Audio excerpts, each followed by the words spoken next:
Welcome, everyone. I'm David Blight. This is a very special event for the Gilder Lehrman Center and an even more special event for Yale's working group and project on Yale's history with slavery. We have four very special guests tonight. I'll leave it to a colleague to formally introduce them. They are Rebecca Motley, Valerie Rooks, Jamie Weems, and Newman Baker.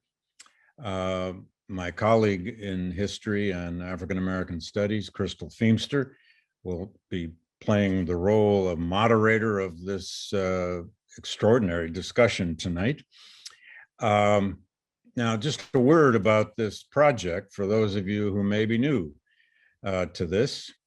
Yale instituted about a year ago an attempt to study in depth, as seriously as possible, through every document we can find, Yale's more than 3-century history with slavery and abolitionism and their legacies right on through the 20th century and into our own time. President Peter Salovey asked me to chair it. I have created an extensive working group of some 7 to 8 faculty, a half dozen and more research assistants, student research assistants, who have been absolutely crucial to this project. At least 3 librarians at Yale who are equally crucial, I can assure you, and 2 very important members of the Yale community, Joy Burns, who works at the Yale Medical School and at the Yale New Haven Hospital, but especially for this evening's program in particular, Charles Warner. Charles works for the New Haven Public Schools, as some of you probably know. He's also a very important figure in the Dixwell Church.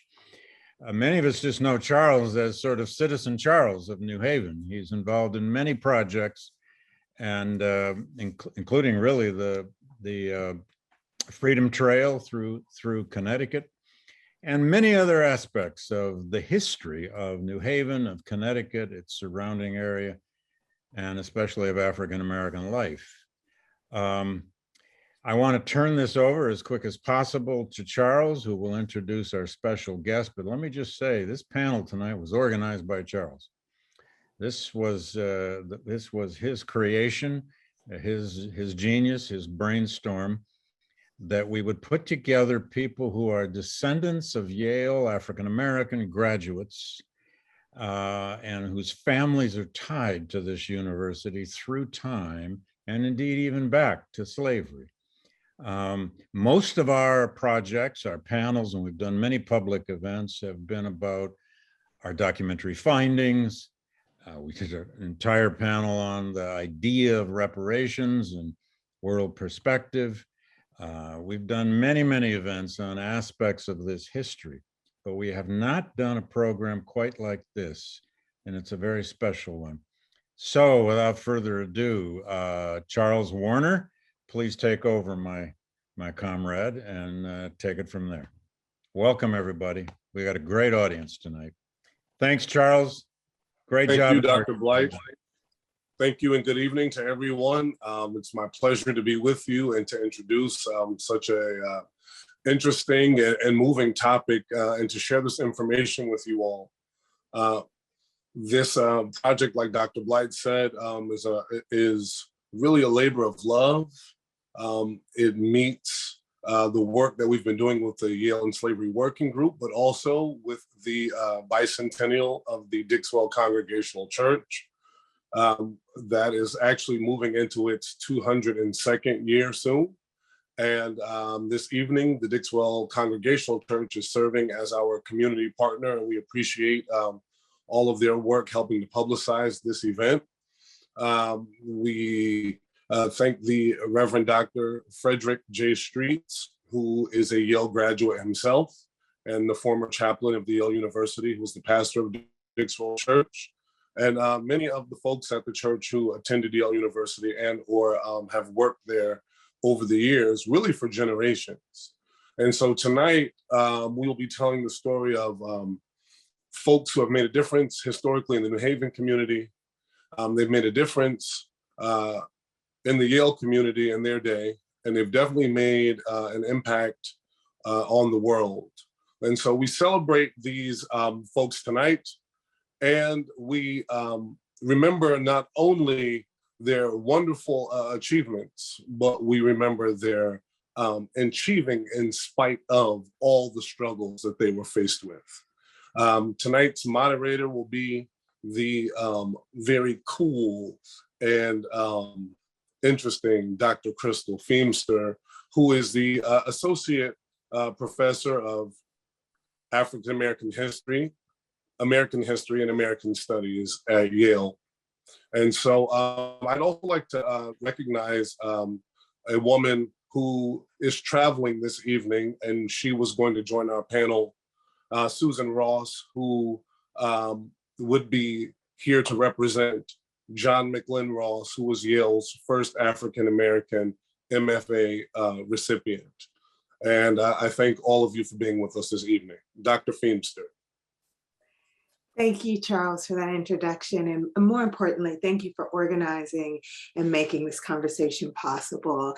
I think it's really important for us to honor the Black folks who have come through Yale, whether that is as students, as employees, as enslaved people, as paid labor, that Black people are a part of the history of Yale, and that we need to honor and acknowledge that. And we're really fortunate this evening to have a group of folks who are going to talk about their ancestors and their experience and time here at Yale.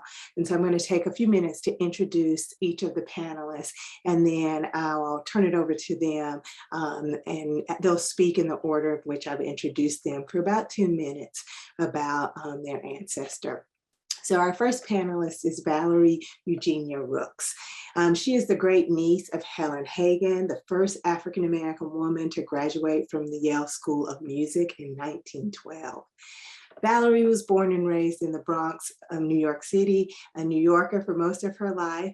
Valerie graduated from the city of Lehrman College with a degree in political science. She has worked in banking and is a retired labor relations manager with the U.S. Postal Service. She now resides in my home state of Charlotte, North Carolina, where she spends time working in the community with her church, using her North Carolina real estate license, and spending time with her family. Valerie, as I said, is joining us from North Carolina. Our second guest panelist will be Dr. Rebecca Motley, also known as Kathy. Dr. Motley is the great-great-granddaughter of Charles Mclean, Yale College carpenter from 1870 to 1900. Kathy is also the great-granddaughter of John E.W. Thompson, a graduate of Yale Medical School class of 1883. Dr. Motley followed in the footsteps of her family members, both entering the medical field and by attending the University of Michigan Medical School. She has been a practicing physician for over 30 years. She considers herself a student of life and is an avid reader and researcher. She is joining us from Michigan this evening. Our third speaker and guest will be Jamie Weems. Jamie Weems is the great-granddaughter of Dr. George William Stanley Ish, Yale College class of 1905. Jamie is the great niece of Jefferson Ish Jr., Yale College class of 1909. They were two brothers who attended Yale. Jamie Weems currently serves as the Executive Administrative Assistant to Emory University Librarian and Dean of the Libraries. Her position in the libraries has provided the unique opportunity to be instrumental in Emory hosting the 2015 Brave New Voices International Youth Poetry Slam Festival, which featured over 600 teen poetry slam champions representing 50 parts of the country and 5 cities from across the globe. Whether organizing college visits for area youth or sharing advice, Jamie finds creative ways to support and mentor young people in her community. She is proud to continue the service of her distinguished family that has been active in the development of African-American education, insurance, medicine, and banking for over 140 years. Jamie is joining the discussion from Atlanta, Georgia. And finally, last but not least, our panelist, Newman Taylor Baker, is the grandson of the Reverend Dr. Thomas Nelson Baker. Dr. Baker earned a bachelor's in sacred theology, Yale Divinity School in 1895, and earned a PhD in philosophy in 1903, making Baker the first African-American to earn the PhD in philosophy in the United States. Newman is a professional musician specializing in percussion. Growing up on the campus of the Virginia State University, where his parents were professors, Newman was raised in a rich cultural fabric.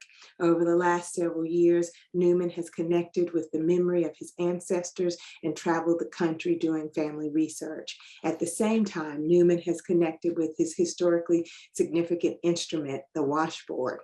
He is a member of the New York City band, Ebony Hillbillies, New York's only African-American string band, who is also known as Washboard XT, has recently returned from Europe on a tour of teaching and performing. He joins us from New York City. Welcome. And I'm going to turn it over to Valerie.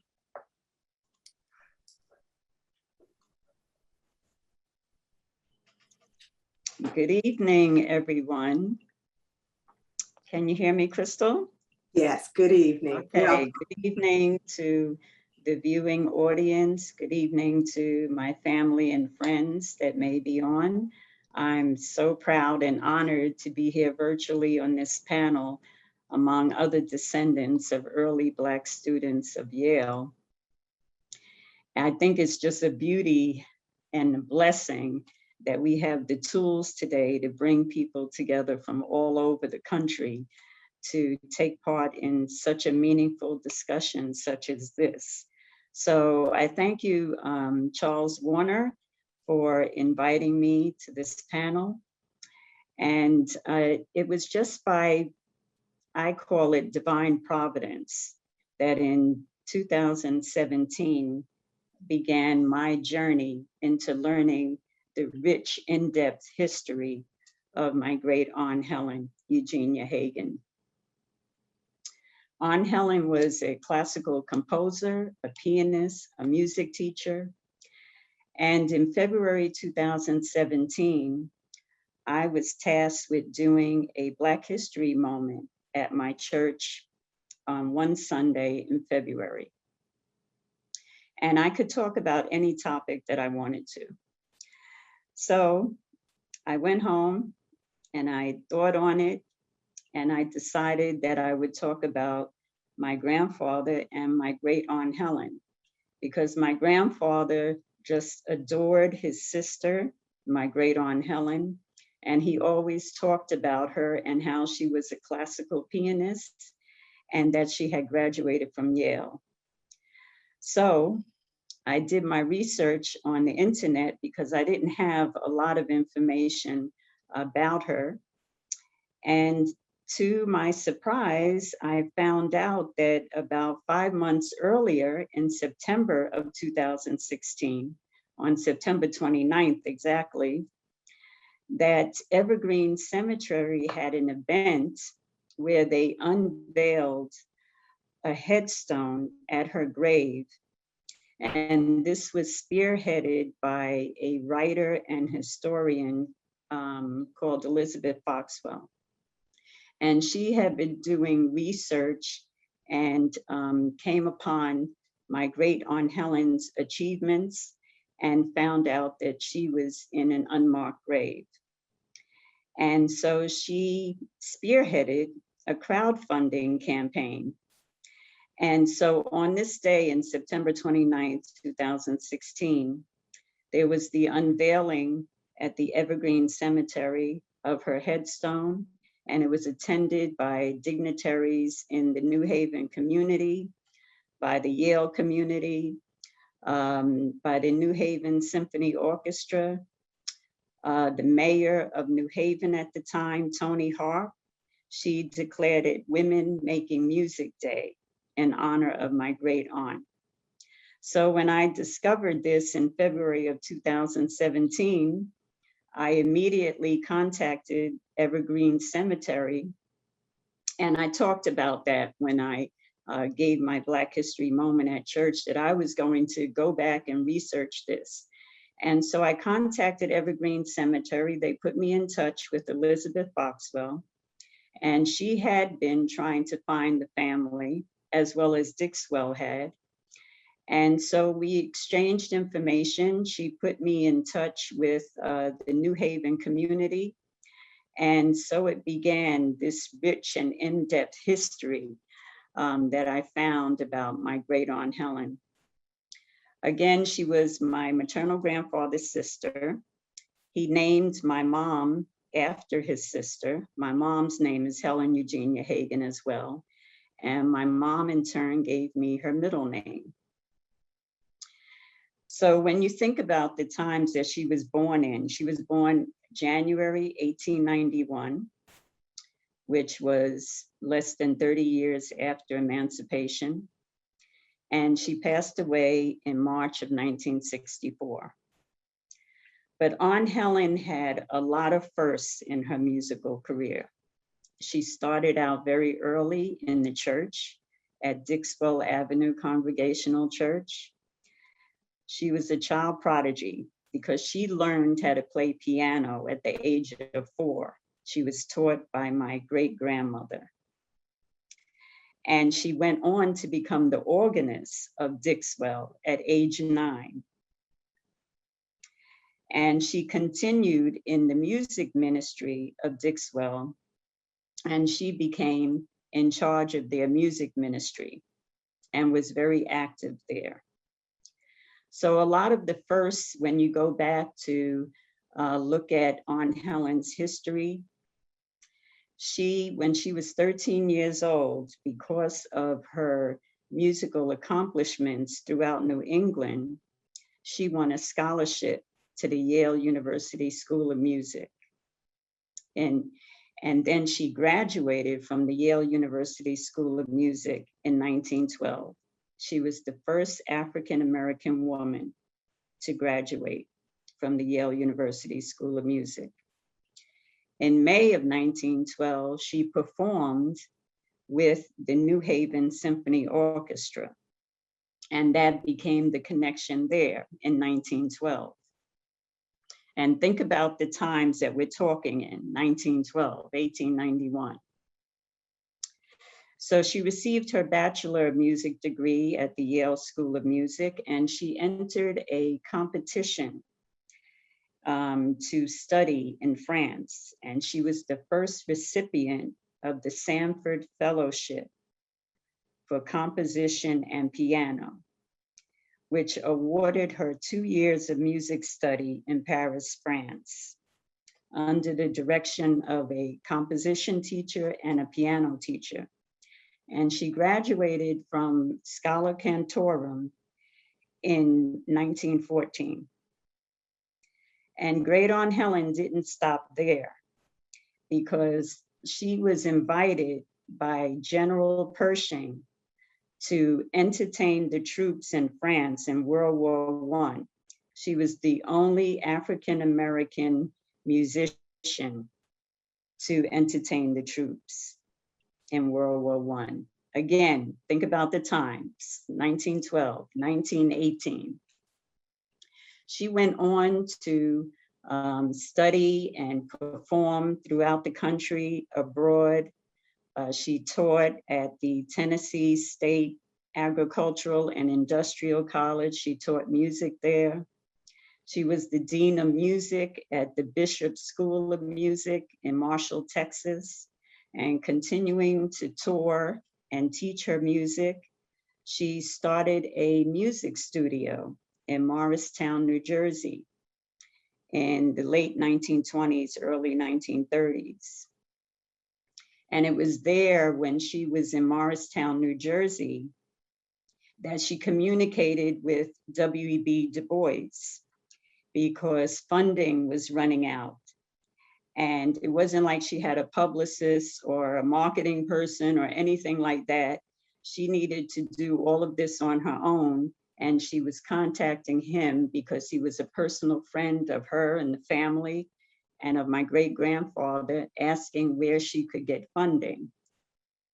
And I have these letters from 1932 where she communicated with W.B. Du Bois, and he wrote back to her. And that's some of the information that was shared with Elizabeth Foxwell, that we shared information. So in addition, my great aunt Helen pledged the Alpha Kappa Alpha sorority graduate chapter, which is also a sorority that I pledged. And she pledged that in 1947. And I actually have her membership card from 1947. She also established her own music studio, another music studio in Harlem, New York in 1935. And I believe that is the building that our mom took my sister and I to meet her when we were very young, because we just remember her as being a just very graceful and elegant woman. I was 9 years old when she passed, so I don't remember much about her, but I do have that memory. My sister and I have that memory of her, and of her wearing white gloves. Earlier this year, in February of 2021, the New Haven Symphony Orchestra had their gala event, and they posthumously awarded Aunt Helen with their historical award in music. And we all attended, the family attended virtually. It was a beautiful event. Senator Richard Blumenthal of Connecticut also spoke at the event and gave her a tribute. And in addition, he spoke about her life and her accomplishments on the floor of the US Senate, and that was entered into the congressional record. In addition, that was the New Haven Symphony Orchestra connection. A few months ago, they began a fund that they named the Helen E. Hagen Fund for Underrepresented Musicians.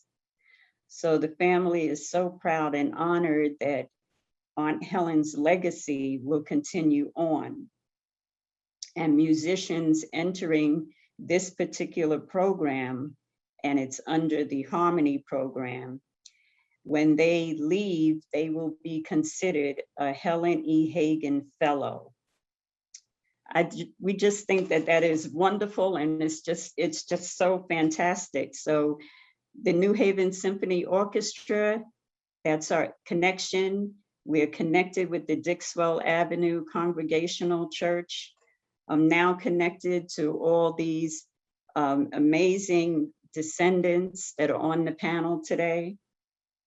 And at some point, my family and I, we would like to visit Dixwell Avenue Congregational Church in New Haven and worship with them and review the archives that they have there of great Aunt Helen and our great grandparents.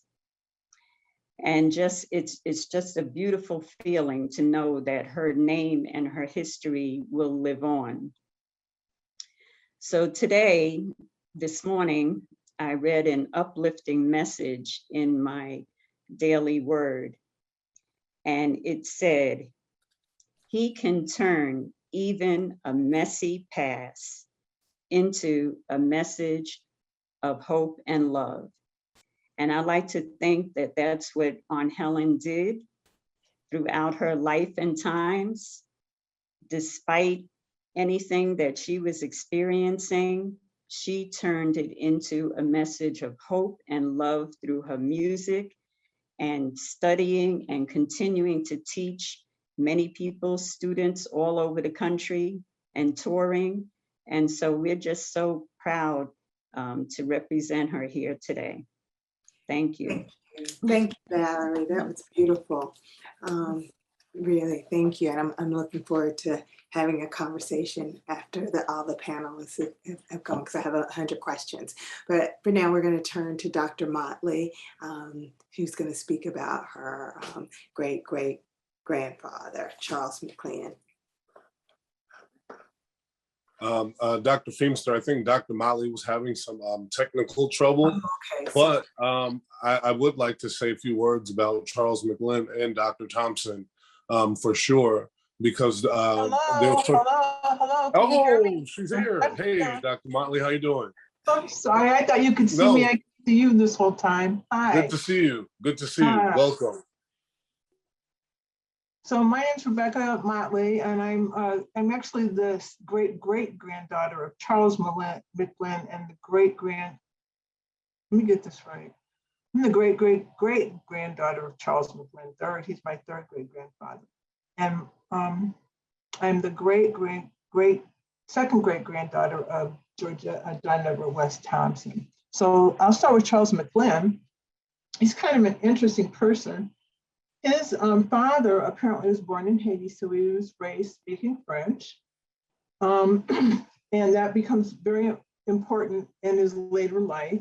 He attended Lawrence Academy actually at the same time that Robert Terrell was there. So I don't have anything that documents that they knew each other, but they probably, being contemporaries at the school and being both African-American, probably were familiar with each other.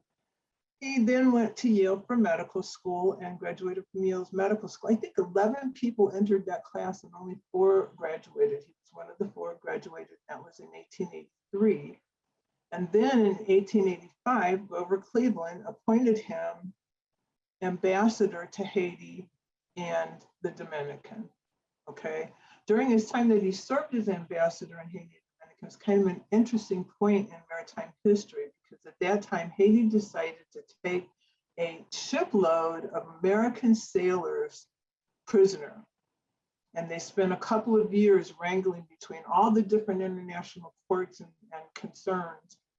And so anytime you want to know anything more about that whole incident, it's written in any maritime law history book you want to take a peek at. Returning from Grover Cleveland served 1 term in office, and John Edward West Thompson returned from Haiti to the United States, and giving up the office to Frederick Douglass, of course, who ultimately dies in office there. Subsequently, he practiced medicine in the United States and was very active in the political parties. Actually, you can see him in 2 different parties over the course of his career. And he goes on to divorce his wife, who is Charles Mclean's daughter, and practiced medicine in New York, and marries a Caucasian woman named Mary Lum, who had 2 children.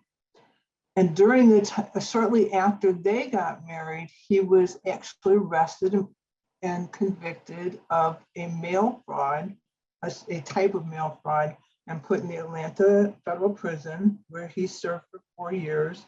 Upon getting out of prison, he was pardoned and went back to practicing medicine. And shortly thereafter, I think a couple of years thereafter, he was actually murdered by one of his patients. So he was a very interesting and complex character. And I think the most interesting and complex thing that you can see during this time is when he's appointed ambassador. Depending on what part of the country you are in and what newspapers you're looking at, some of the papers chose to accentuate his African features, and some of the papers chose to almost play them down so you couldn't even tell he was African. So you can see that there's a kind of a push and pull going on in the country during that time. Charles Mclean is sort of interesting too, in that he was born free, apparently, in North Carolina to a Betsy Conaway, and his father was Henry Mclean. And we don't know what happened to his dad. We know that she had 2 sons, Henry and Charles Mclean, and that at some point in time, it became necessary for those 2 sons to be bonded. And they became bonded to a carpenter who was an African-American man who apparently owned slaves and apparently had been a slave owned slaves and now bonded African-American children, or I don't know if they were all African-American, bonded children. And he, at the time, the state, at the time that he would have been bonded, the state required that anyone who provided bonds for anyone had to educate those children to the same level that they were educated and provide them with a trade, which gave them a really kind of a big advantage. So he, and ultimately he, his brother, and 4 or 5 other carpenters migrate up to the Connecticut area, and he ends up settling in New Haven.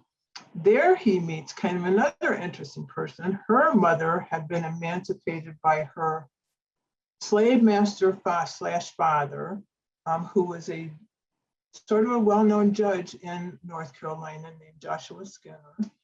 And he had sent them, her mother, who was Charity Skinner, and her 5 children, he had sent them to New Haven, where his cousin was the mayor of New Haven, and wrote in his will, he wrote her emancipation in the front of the family Bible, and wrote in his will that his cousin, who was the mayor, and his son were to find a home for her and her children and appoint that home. Her oldest child becomes Charles Mclean's wife, Ellen Augusta Skinner. And they end up having, actually, I think 6 children. Their son dies as a child, and then they had a baby that didn't survive. But all the daughters end up doing very well. Charles Mclean, upon arriving in Connecticut, becomes initially a carpenter at Yale, and they're appreciating his talent, and probably his literacy helped a lot. He became the head joiner or the head carpenter at Yale. So he would have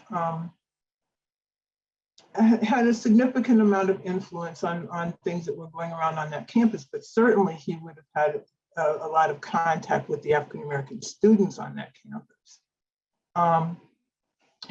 And also being a participant at the Dixwell Church, he was a close friend to Edward Bassett, who was the first African-American ambassador in the United States of America. And he was also ambassador. So that probably has a lot to do with his son-in-law later becoming recommended as an ambassador. So I think that becomes an interesting contact. And then as we all know, there's what they say, there's 6 degrees of separation. I think among us, there's probably 3 degrees of separation. So his daughters end up doing some very interesting things. His oldest daughter, Elizabeth, of course, marries John Edward West Thompson.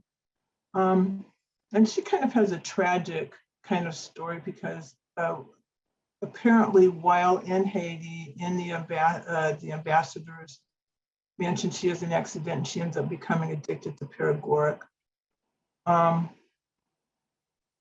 there was not really any knowledge or treatment of that condition at that time. So she spends years struggling with that.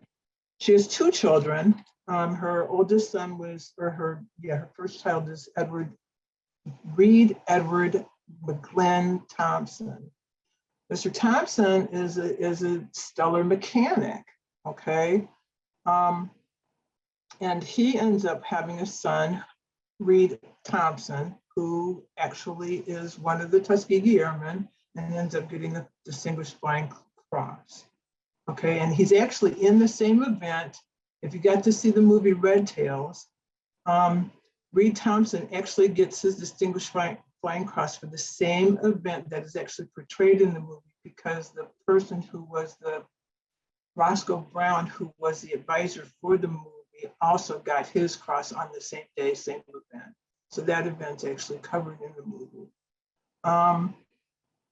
And then he has his daughter, who is my great-grandmother, who's Yvonne Carmen Thompson. The next child of Charles Mclean is Penelope Eudora Mclean, and she ends up marrying also a Yale graduate, who was George Christopher Booth, who was a graduate from the School of Divinity, and a very prominent reverend. Ultimately, I think they in Indianapolis, I think is where they ultimately end up settling. But their history is kind of interesting too, because they end up with some interesting kids. Grace, their oldest child is Grace, and she ends up marrying Robert Valentine. So she ends up being highly connected with the Bordentown School, although she's in her own right a very intelligent and competent educator. And they have Eleanor Booth, who ends up marrying a Mr. Hayes, and I have to check my notes to remember what his name was, but at any rate, George Lewis Hayes, and they end up having a son who becomes a very prominent dentist. University of Michigan, though, guys, not Yale. Okay, this is a University of Michigan history is always here. He becomes a very prominent dentist and has a son who's a very prominent dentist. I'm sorry, I think he might have gone to dental school, but he was actually a PhD and actually a very prominent educator. And I believe he's still living. And then they have a daughter. Raymond, the dentist, also has a daughter who ends up marrying Harry Thomas Edwards. Her name is Isla Beatrice Beck, and she marries Harry Thomas Edward, who, as you probably know, is the U.S. Federal Appeals Court judge, and just involved in a lot of very interesting decisions here in the United States. And by the way, he's also University of Michigan.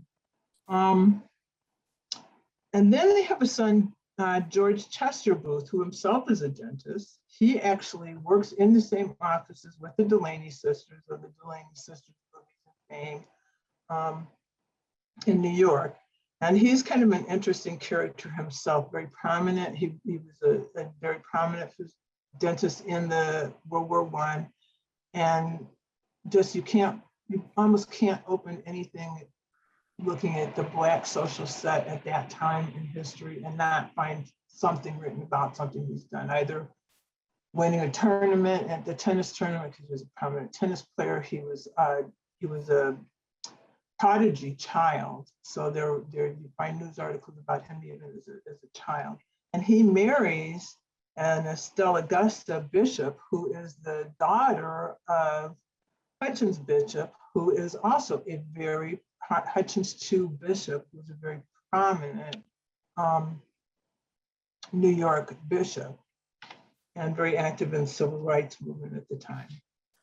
So that's Penelope ends up a very interesting person. And then you have Ellen J. Mclean, who marries Robert Emmett Jones, also a University of Michigan Medical School graduate from 1881, okay? And he ends up with a very successful, you can just read about it over, it's just so much written about him in Richmond, Virginia. And he has a son that's also a very prominent physician, and likewise for his son. So that just keeps going down right through. And then there's Ernestine Mclean, who has who marries John W.H. Ross, and they have a son who's also a Yale graduate, John McLean Ross, and that would be Susan's grandfather, or great-grandfather. And I think it might be her grandfather. And he graduated from Yale twice, actually. He graduates undergraduate in 1914, and then he comes back and completes a Master of Fine Arts in 1935.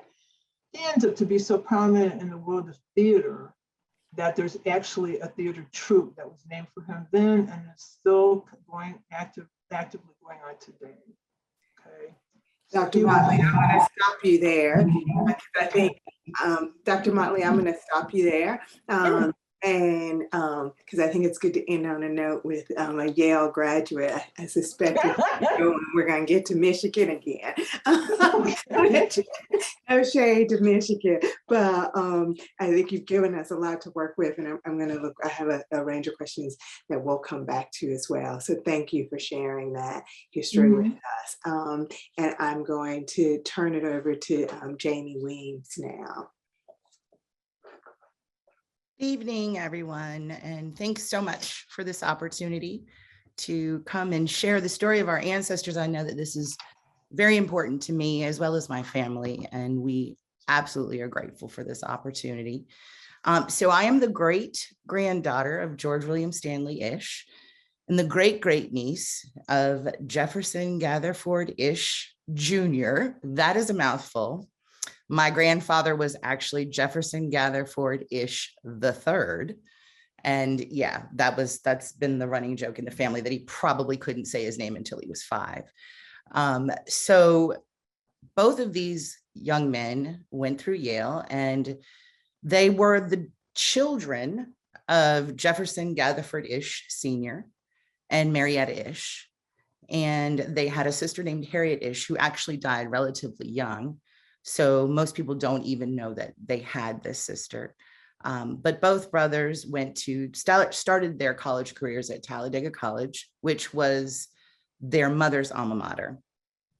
And they moved on to Yale. My great-grandfather, George William Stanley Ish, moved on he actually was at Yale class of 1905, and his brother Jefferson was class of 1909. My great-grandfather then went on to Harvard Medical, and he was class of 1909. And that was a difficult decision for him because he really wanted to be an engineer. But there was something in his conscience that said that there was a greater need for African-American doctors and physicians to care for us, because I guess that just was not a thing. And, there were many issues with being treated in those days. So he chose to go into medicine, at which point he did his residency once he left Harvard at the Freedmen's Hospital in DC, which I believe is now the Howard University Hospital. So it's interesting that he ended up going back to an all-Black city, or a very Black city, into a Black institution to do his residency. But that's probably because that's where he was allowed to do that. He, at that point, returned to Little Rock to practice medicine. He was the only Black surgeon, I believe, in Arkansas at the time. So that meant he wasn't only treating folks in Little Rock. That meant Black people from all over the state were coming to him for treatment. He was very instrumental in building the Black hospitals that were in the town at the time.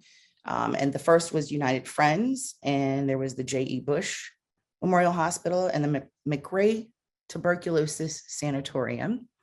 And that was something that is sort of notable because during that time, it was the Black sanatorium, but it was also one of the first in the country to use a pretty progressive treatment for tuberculosis with very high success rates. So actually the story is that white patients began to seek treatment from them as well, because they had such a high success rate. He was also on staff at a number of white hospitals, which certainly in Little Rock, Arkansas in 1910, 12 or so was notable, because that just wasn't something that, occurred. We weren't into allowing Black folks to have their due. And he was very revered by his white colleagues. And he also sat on the board, he was on staff at a couple of those hospitals as well. Excuse me. So as I mentioned, this treatment that he was instrumental in convincing the state of Arkansas to allow the sanatorium to use was actually, I believe there are only 1 or 2 other states in the country that were using that treatment. So it was pretty forward thinking and progressive practicing of medicine. And, the other part of this is that there were also white patients who would go to him to be treated by him in his home, because they didn't want to be seen in his office, but they wanted to go to him for treatment. So, he was living in both worlds. And I think the other notable part for my grandfather my great-grandfather, is that he was a part of the Pulaski County and the state of Arkansas Professional Medical Associations, which were white medical associations. So again, he was given entree into some spaces that most Black folks would not have been in that profession. So moving on to his brother, Jefferson G Ish Jr. He was the second son, also at Talladega, class of 1909. And Uncle Jeff, as I know him, worked in the insurance industry for many years in various ways. And it sort of, he jumped around between insurance and education. So the most notable is the Supreme Life Insurance Company, which was out of Chicago. It was the staple in the community. It was, folks believed heavily in supporting this business. And I believe that it was actually started by all Black businessmen who sort of came together and started this company. And at one point he served as the vice president. And then towards the end of his life, he was the vice chair of the board of directors. He was also, I've seen in some places he was called the principal, and other places he was called the president of what is now the University of Arkansas at Pine Bluff. I'm not sure what the distinction is there, or if that's something that just over time, became president as opposed to principal. And something that I just recently found out, or that was just pointed out to me, is that he was one of Ebony Magazine's 100 wealthiest Negroes. I'm not sure of the year, but I was pretty impressed by that. He had one daughter with his wife, Florence, and he was also a founding member of the Zeta chapter of Alpha Phi Alpha fraternity, I believe at Yale. So there is a direct connection to Tandy, who was one of the founding fathers of Alpha Phi Alpha at Cornell. And oddly enough, my mother ended up at Cornell many, many, many years later. But yes, so there is again that the degrees of separation and how these relationships are very circular. So I do also want to point out that, education was something that was deep in my family's genes. My great grandfather, Jefferson Sr., was born a slave in 1849. And I'm not 100% sure of how this occurred, but in his travels from Blount County, Tennessee to Arkansas, he ended up at Maryville Normal, what was Maryville Normal College at the time, and received his degree and proceeded down to Arkansas to open schools for the Black students in the community. And there were 3 schools, and he was principal of all 3, as well as his wife was an educator. So there was no choice, there was no option. Everybody was going to college, everyone was going to finish, and everyone was going to do well. It's also important to note that while all of these men were doing wonderful things, their wives were also very much a part of that journey. My great-great-grandmother Marietta, as the story goes, in doing this research, we were trying to uncover how they ended up at Yale. And we sort of had our theories about, the connections to the Congregational Church. And there was definitely that, because it's my understanding the Congregational Church was responsible for the founding of Talladega College. So it would make sense. But as my Aunt Lucille, who is the last living child of George William Stanley Ish, she's the youngest, explained to me that there was a conversation between my great-great-grandmother and a white woman who we don't know who she was, what her role was, who she was married to, but there was a conversation about her 2 sons heading off to college to Talladega, but she was most concerned because she really wanted these young men to head north for college and to go to one of these elite institutions. So I suppose there was some conversation about Yale. And this woman assured her that if they were smart enough to get in, that she would get them in and be sure that they had spots at Yale. So I think that, it's these men were doing wonderful things, but we cannot forget that there were women who were not necessarily behind them, but beside them, and helping to guide these children, and not just in the way of, kissing their boo-boos and sewing them clothes and making them dinner. They were actively engaged in making sure that their children were in the world well, healthy, happy, and having all of the advantages that they felt, and these young men did deserve, because they were clearly highly intelligent and capable. So that legacy has continued on through our family. And while we don't have any educators, we have quite a few folks who are, I would say public servants. They're not public servants, but most of the folks went into public health, law, housing, psychology. So we've always been in the community. And what I have come to know about my great-grandfather is that he was quite a compassionate man. He cared deeply for the Black community and was very, very concerned with ensuring that the community was built up and that he did his part. And he believed that part of his job after coming out of Yale and Harvard and walking this path, that it was his responsibility to give back to his community and take care of his community, because his community had taken care of him. So, and that continues today. I think most of us, of the descendants of George William Stanley Ish, are in fields where we're all giving back, we're all building community, and we've made it our life's work. So yes, that is the story of the Ish brothers, or part of the story of the Ish brothers, as much as I can give you in this time. But yes, so thank you. Thank you, Jamie. And I'll look forward to the conversation that we'll be able to have in the Q&A as well. But thank you for that tribute of the Ish brothers. And now we're going to turn to Newman Baker. Hello, everybody.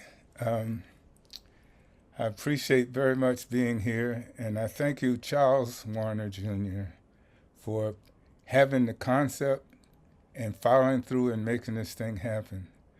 In meeting Charles, I've learned that he's a major force, and a major force in getting things done in and for the community.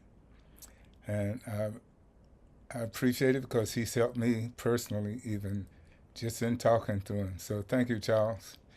My grandfather I've gotten to know in the last 10 years or so. I knew that he had graduated, got his PhD from Yale. And that, as a child, I knew that, but I didn't know anything else about him. He and my grandmother both passed before I was conceived, so there was no opportunity to meet them. In fact, the first time I was close to him in any way was at their cemetery. I went up to Pittsfield and went to their grave sites, and I took the washboard and I played for him. And the washboard is really what got me going into looking at my grandfather. I had a call from a friend to ask me to substitute with a band called the Ebony Hillbillies, a black string band. And they were playing in Music Underground, part of the New York MTA music program. And my friend said, well, will you play washboard with this band for me? And do you have a washboard? I said, yeah, I have a washboard. And the washboard was something special in itself. I had a good friend named Evelyn Blakey, who was a great singer. And she had passed in 2007, and I helped clean up her apartment. And in cleaning the apartment, I found this washboard. And it had been used, she used it to wash clothes. But Evelyn is the oldest daughter of a great Seminole band leader and drummer named Art Blakey, who led Art Blakey and the Jazz Messengers. And he had Evelyn and his son Art Blakey Jr. were both in New York, and they both were musicians. Art Blakey Jr. played drums. So I knew the three of them. And when I got this washboard, I just imagined that Evelyn at some point had washed her clothes, her brother's clothes, and her father's clothes with that washboard. So I took it home, not expecting to play it, but just because I thought it had that juju, that magic. So I had it, and I had it for 2 years, well, 3 years. It was 2010 that I was asked to sub. So I took the washboard in. I had shotgun shells that my friend had given me to play, and I was expecting to play the way he played it. He had the washboard mounted on a stand, and he rubbed with 2 fingers on each side with the shells. Well, I got there.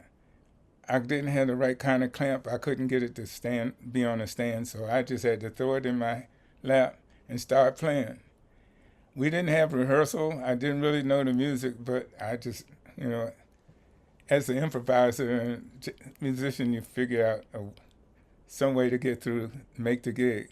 So I started moving my hands, and it was good. It was working. And there came a point where my hands were doing things. I don't know how they knew how.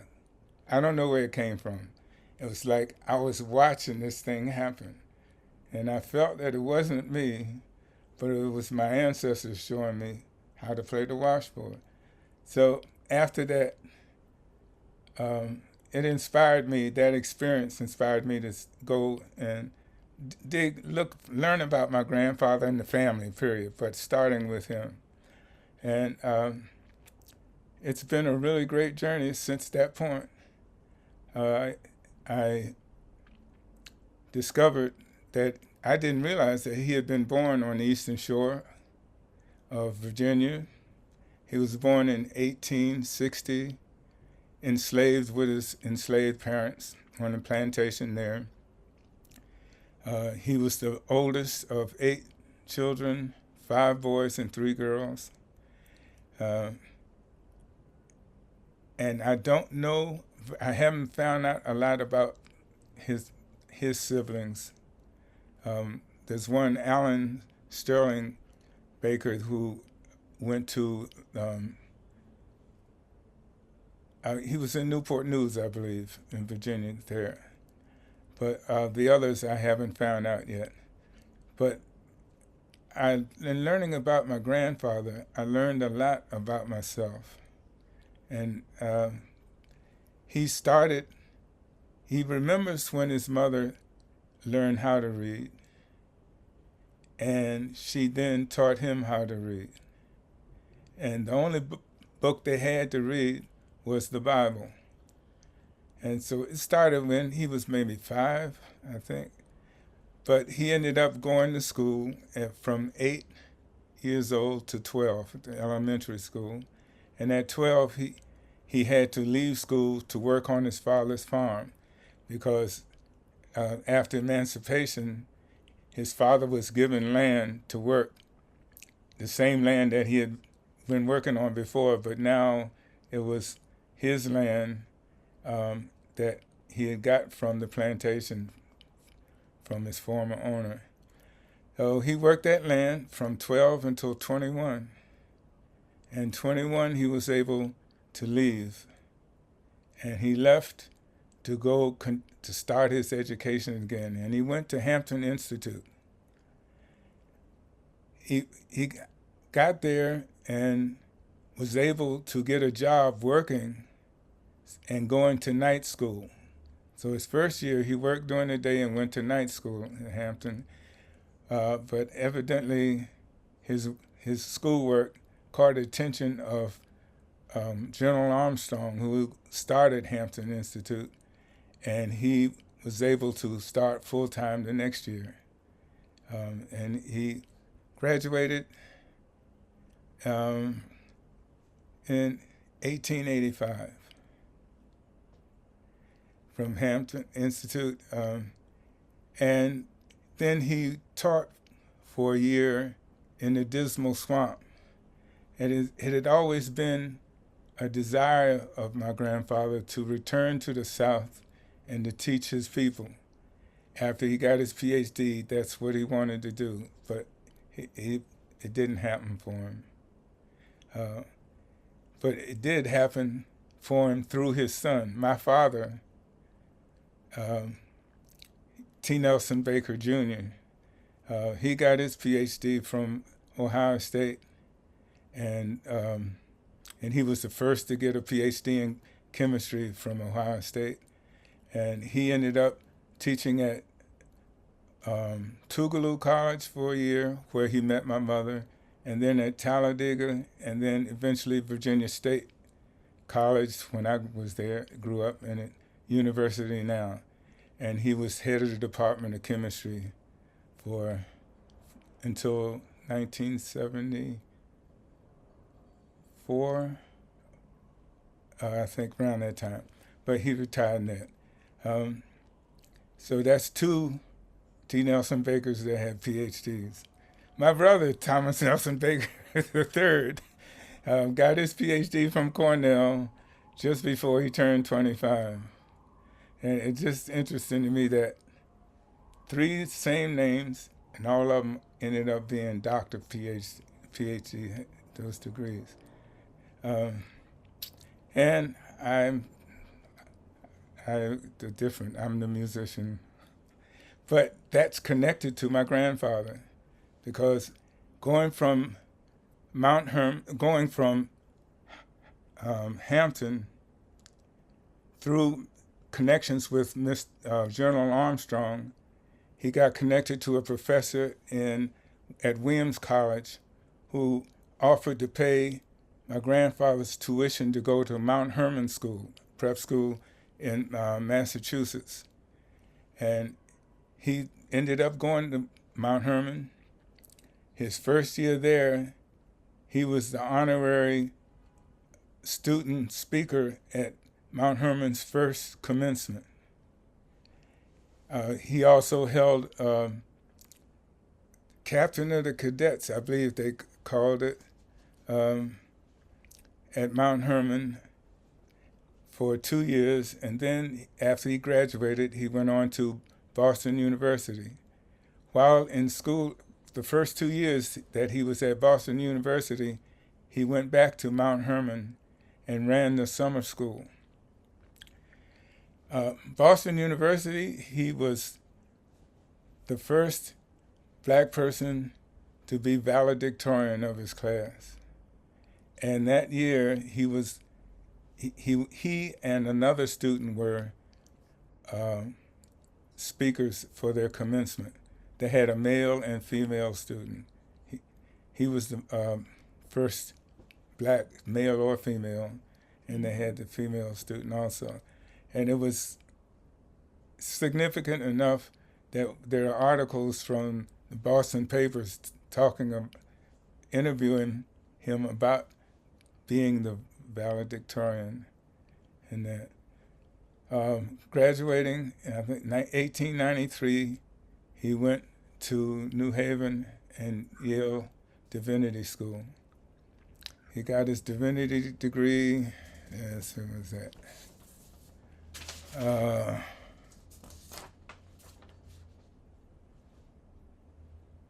96. I can't remember the day, but I'm not. 96. I'm a musician. I can't remember dates. I can tell you 4/4 and 3/4.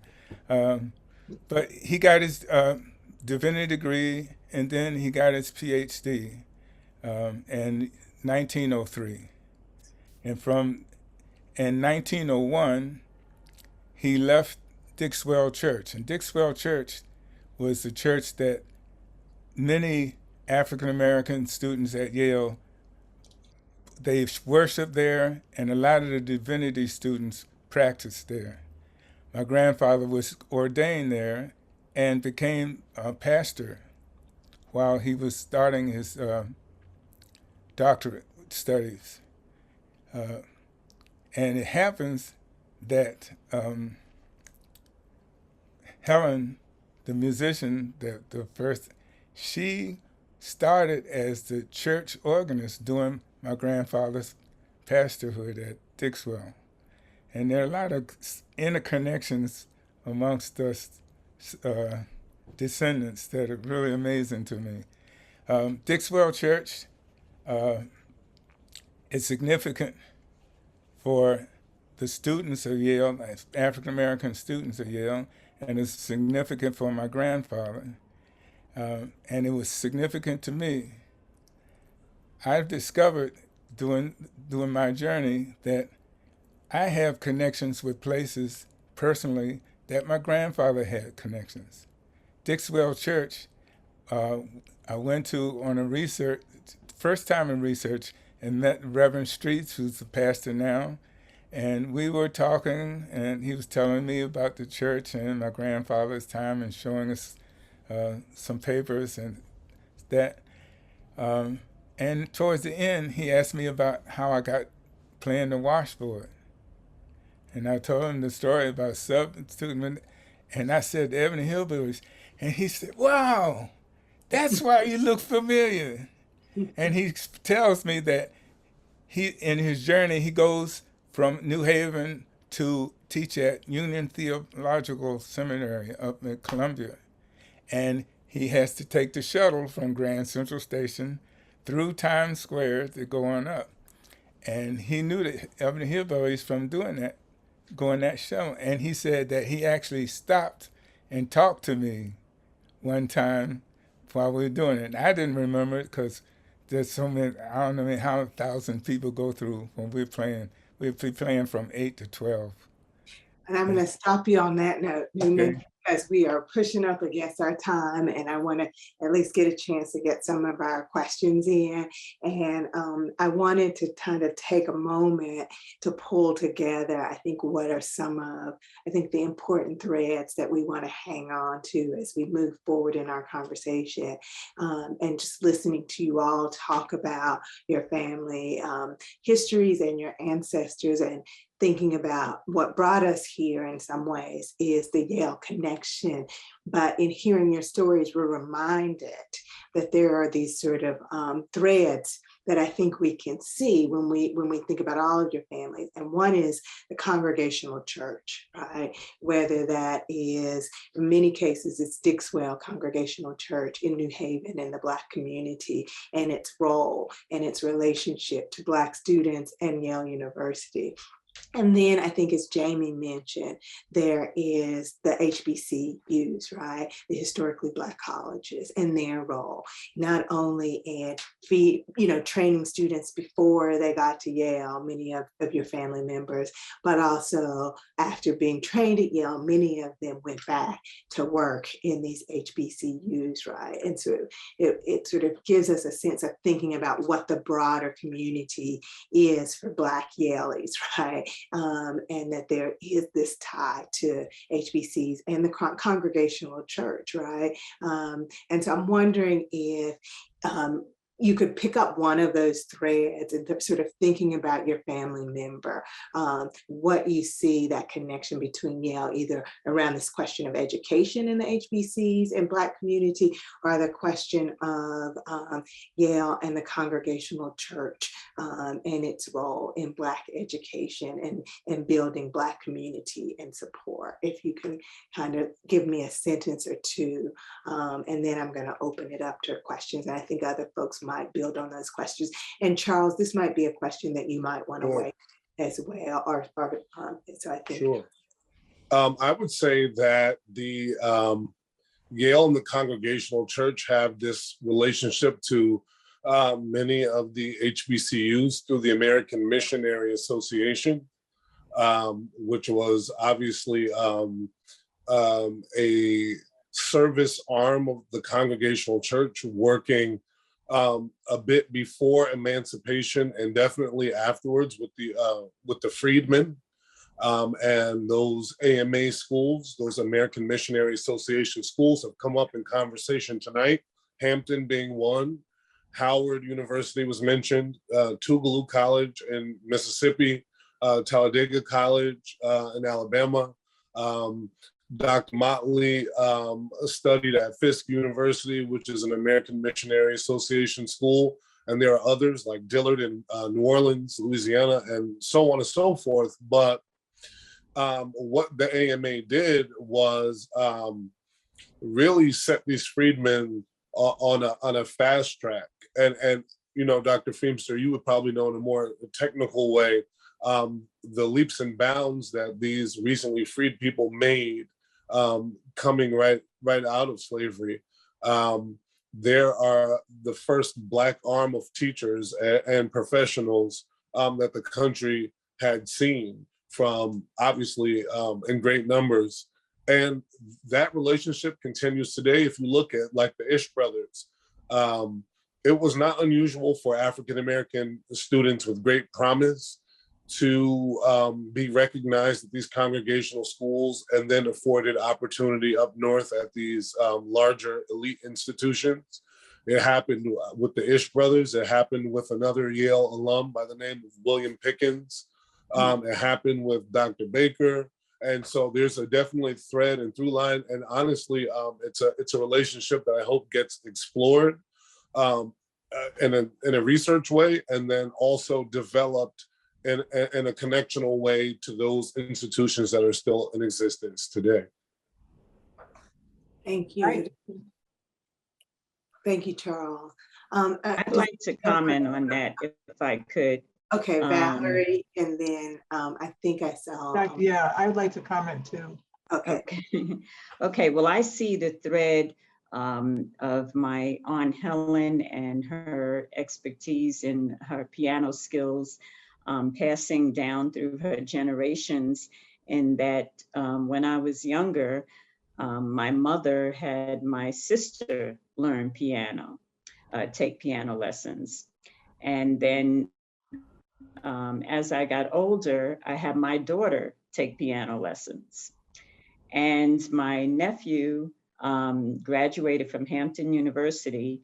And when he was at Hampton, he studied music, and not knowing the full depth of his history with his great Aunt Helen, he selected the piano as his instrument of choice, not knowing that that was hers.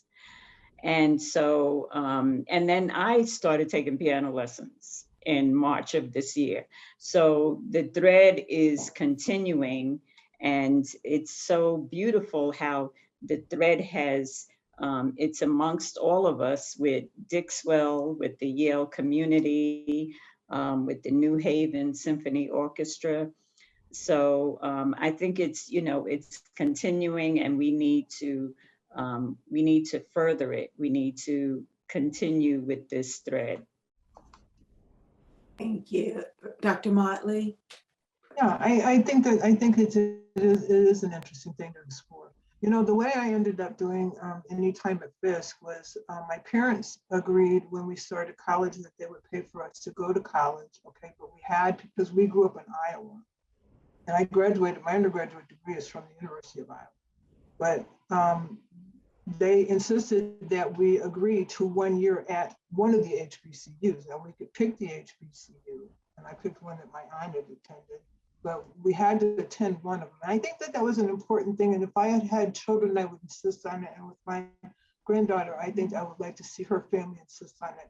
It's an important difference, okay? And then my connection to Yale is kind of different from everybody else's too, because Noah Porter, who admitted my third great grandfather, second great grandfather to his college as an African-American male to the medical school, was the brother of Sarah Porter, who founded Miss Porter School, which is where I went to high school, okay?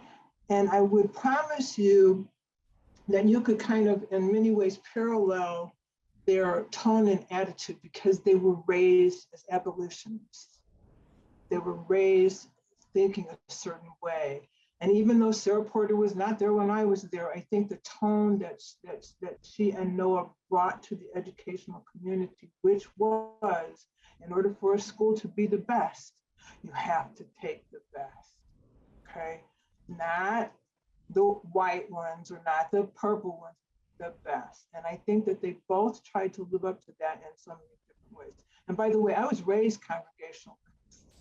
Okay. And you can see, particularly in Detroit, with Reverend Hood, that church that my father was raised in, okay? My father was also, by the way, University of Michigan, Crystal, medical school, and my grandfather, his father. But you can see the strength of the congregational church, because they were like so central in the whole civil rights movement. And without Dixwell, without Reverend Hood's church, without so many of the churches, and I gotta say this, you guys, in a different way. The Congregational church is more of a universal church. It really isn't, it is a very, I don't know, I can't think of the word right now. It's a very universal feeling, and it's why you want to be there, because it's warm and accepting everyone and all different cultures. And so I think it approached civil rights from a whole different perspective. Charles and I could probably talk about that all day too, right? But I think it's just a reminder. I think that's just a reminder for all of us, that we understand Yale as being this sort of institution that is, it's a great ivy that has created opportunities for countless people, right? But we also know that there's a long history of Black community organizing, and those foundations are the Black church and the historically Black colleges, right? That sustained Black education, right? Whether that was through the church or through universities and college, right? And that in some ways they were creating, in some ways, a pipeline, right? We always, now that's the kind of catchword, there's a pipeline to these Ivy League institutions, right? But that so I just think it's really important to kind of think that, that in some ways Yale was a stepping stone, but there were all these other steps, right, along the way that we can see. For Valerie, for your aunt, that she was learning to be a musician in the church, right, before she went to music school. And so I think that that's all really important to think about, and to think about in this moment what Yale is, what it can be, what it has been. So I want to take a few of the questions. We have a few in the Q&A. I've been trying to go through them. Some of them. Dr. Feimster, Yeah. I'm sorry to interrupt. There's one really important thing that I'd like to share about the connection about this collection of people on this call. Valerie's aunt Helen was a young person, obviously, like Newman said, who was working with the music department at the Dixwell Church when Newman's grandfather was pastor. Also, you have Jamie's uncle, I believe, at the time, who also was a member of the church while he was a student. And you have Dr. Motley's, I guess, 3 times great-grandfather, Charles Mclean, who was a member there and a trustee of the church at around the same time. And 3 of our folks have ties, and maybe even Dr. Motley and her family, but definitely have ties to W.E.B. Du Bois. Reverend Baker has letters between he and Du Bois. Helen Hagen has letters between she and Du Bois. And Dr. George Ish has correspondence with Dr. Du Bois, who also has New Haven roots. So when we think about the connection of those early African-American professionals and scholars, there was a tight circle, and that even extends to today, because it was actually Newman Baker who introduced me to Jamie, because Newman's daughter and Jamie were friends. So that connection still is happening today. Thank you, Charles, for that. I want to pick up on one of the questions, and it was something, Valerie, that you raised. I know you talked about the kind of tradition of music in your family, but you also mentioned the Black sororities, right? And how your aunt was a member of a Black sorority, you became a member of a Black sorority. And somebody, I think it's a question that was particularly for you, Jamie, they said, is there any early documentation of Jefferson Gatherford Ish Jr.'s affiliation with Alpha Phi Alpha fraternity as a charter member of Zeta chapter at Yale University, or fellow members around 1909? And I think that's a question that we can ask all of you, because I think, like the Black church and the Congregational church and the HBCUs, we can think about the work of Black sororities and fraternities within the Black community and its role in education. So I don't, Jamie, I don't know if I can only see a few people, and Jamie, I don't know if you want to respond to that, and then other people weigh in. Sure. So it's funny that you asked that question, because it's something that has been talked about in the family. And I actually had this conversation with Charles in talking about the fact that I hadn't seen any actual documentation until recently. I've seen sort of as part of biographies in different places, but I've not seen anything, charters or anything like that. So if anyone knows how I can find that information, I'd be very interested, because that is something that we've always known, but it's been, difficult to pin that down.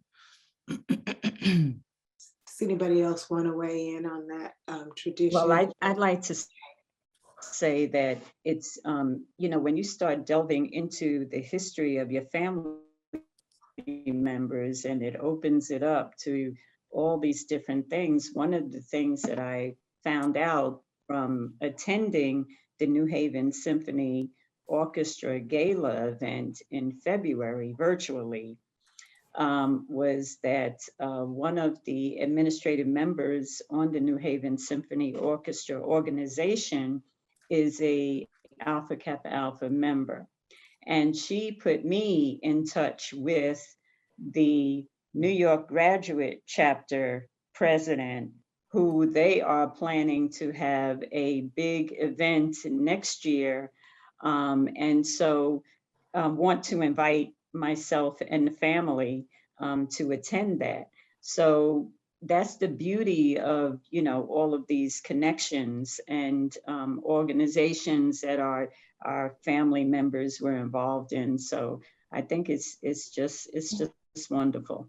I think I'm also an AKA. Okay, and have been. My AKA is great.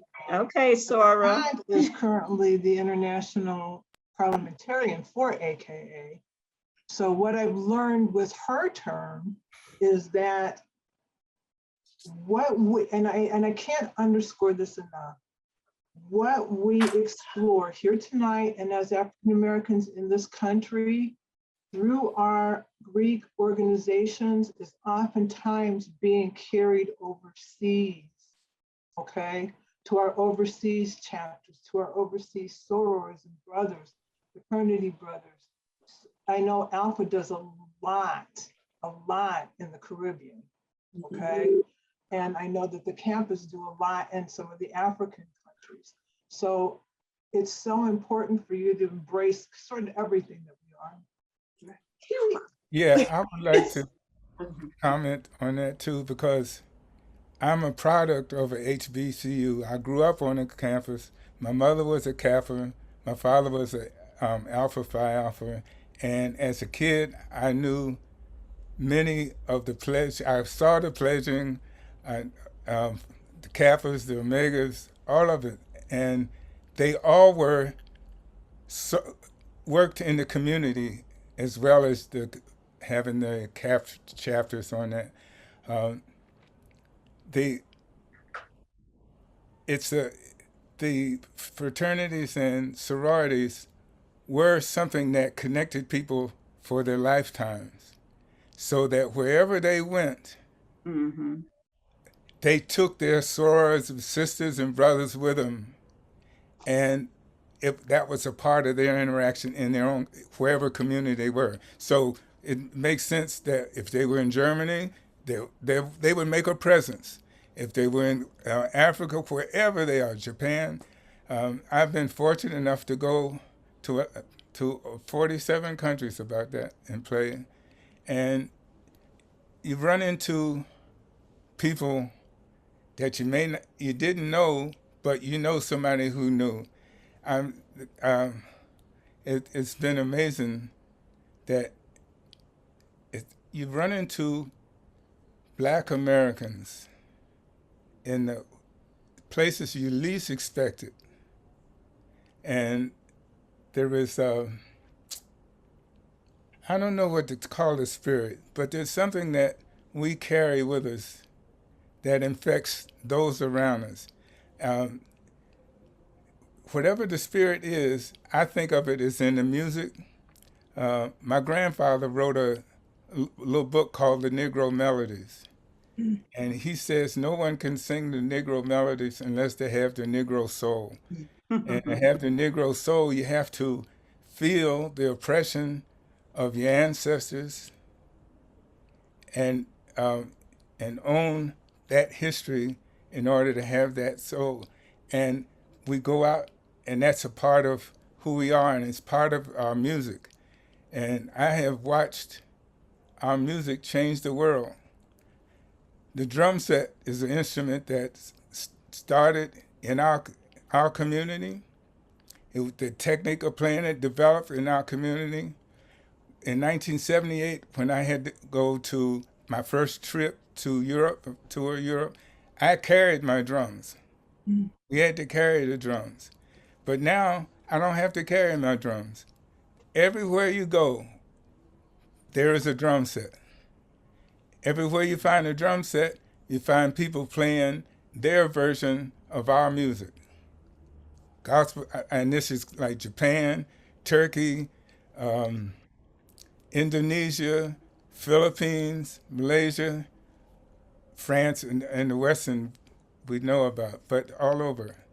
So That's Mr. Baker. That's really a tribute to folks like your grandfather and these other pioneering people we're talking about and celebrating today, who have made such great strides to carry their culture and represent wherever they go, definitely worldwide. So that's a really a credit to the ancestors of all you fine people on the panel. And I want to thank you all for contributing tonight. And I think, Newman gave us a nice note, literally, to end on in thinking about the Negro soul, and that part of our work under the Yale and Slavery Project is to resurrect that Negro soul in a way. And we're going to continue to do that work, and we want you all to continue to be a part of this conversation. And I want to extend my gratitude to Charles for making this happen. And getting this conversation kickstarted. And I want to thank all of the panelists for sharing your family histories with us and for doing the work that you continue to do out in the world. And on that note, I'm going to let my colleague and friend, David Blight, close us out. Before Dr. Blight speaks, Dr. Feemster, I missed something, and this is very important. Two large parts of inspiring me to make sure that this kind of discussion happened comes from the Yale faculty, and there are two distinguished folks, but two distinguished members of the African American community here in New Haven. And those two people are Dr. Forrester Lee and Dr. Curtis Patton, two scientists and medical folks who did extra work in making sure that the presence of Black people at Yale, particularly early Black students, were always recorded, researched, and remembered. And in my research, I know I'm in the right place because I usually see their fingerprints from having been there before. And so this panel discussion tonight is in honor of Dr. Forrester Lee and Dr. Curtis Patton. yes, thank you. Well, Charles, God, I don't want to end this. Let's, I don't know. Newman, did you bring your washboard? Next time we might ask you. But, and I can't help saying something about Curtis Patton as well. I've gotten to know him. What a gentle and beautiful and wonderful man. But Rebecca, I'm sorry to tell you, he went to Michigan State. Oh, no. Yeah, well, this is where I went. So all this Michigan talk, Oh, no. I can cope. It's okay.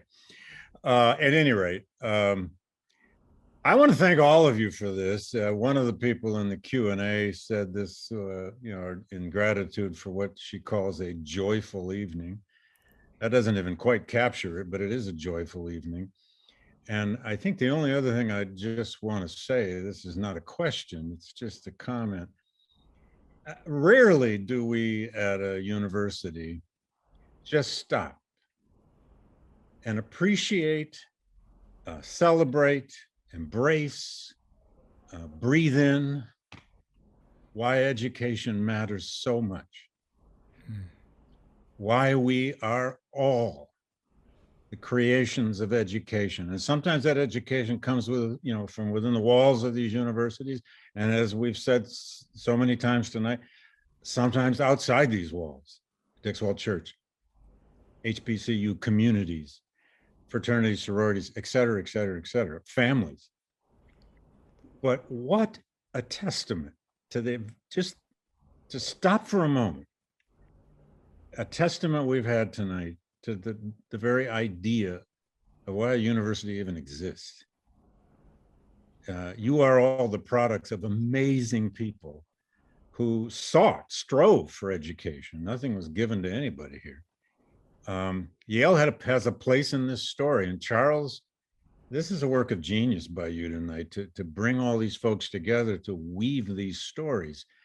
I am so glad we have taped this, because with permission from everybody here, this can be a video that can be used, I think, in a host of ways we don't even fully understand yet. And it may lead to further such panels to explore perhaps all of these stories in some further detail. There are questions in the Q&A, folks, about details about your families that if we started asking them, we'd need another night to do it, I think. But all praise to all of you for doing this tonight. And Charles, again, thanks for organizing it. And Dr. Michelle too, Dr. Blight. Dr. Michelle was my partner in crime from April until now, and Daniel and the staff at GLC, very supportive, and they work hard workers. Thank you, all of you guys at GLC. Way back when, I must say, before we conclude, Charles, way back when we were just beginning this working group on Yale and slavery, you said, this is many, many months ago, you said, we need to do an event with descendants of Yale graduates, et cetera, and you said, I can put that together. And I think all I said is, you go for it, brother, let's do it. And by God, you did. So thanks to everybody, and thanks to all the people who attended tonight. We had a great audience. And I think this is not the last time we're going to hear from each other. In fact, I know it's not. And when we write this book that's going to come out of this process of studying Yale's relationships to the past of slavery, et cetera, you may find yourselves appearing in that. And certainly your famous ancestors are going to appear in it. I was especially struck, by the way, how we've got graduates here of the college, the Ish brothers, but we've got graduates here of the professional schools, and all over the place. Small groups of Black students, everyone needs to understand, in the late 19th and early 20th century, there were not a lot of Black students here.